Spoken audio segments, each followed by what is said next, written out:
Nag-originate siya sa org ko sa UP Repertory Company.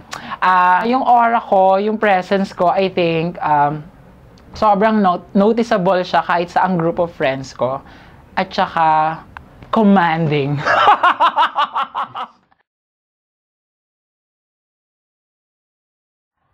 Etong shirt na to, kumbaga, kita nyo naman active but safe.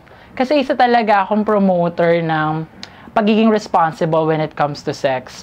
Kumbaga, ito yung isang activity na masarap, pero kapag hindi mo rin talaga iningatan, pwede mo ikapahamak. Although pwede natin siyang gawing madalas, yes, as I've mentioned, active.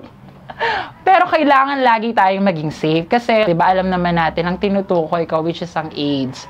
Sa Pilipinas pa lang, simula 1984 to 2010, 6,000 Filipinos na ang may AIDS. Angkla din siya sa resources na nagkakaagawan na hindi naman tayo mayaman, pero ang dami-dami natin dito.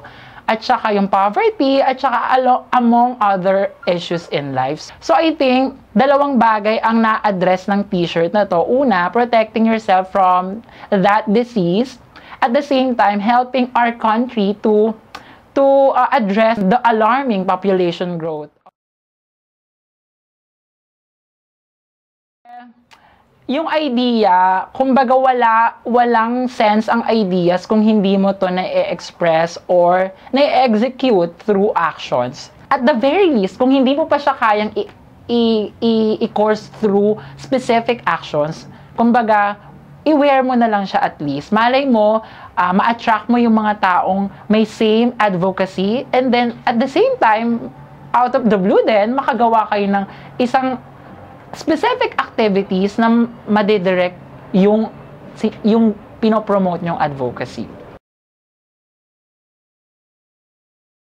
Oh my God! I would like to encourage everyone or the people out there to also create your own statement and wear your advocacy. This is Marvin Salazar or Madam, and I wear Advocacia.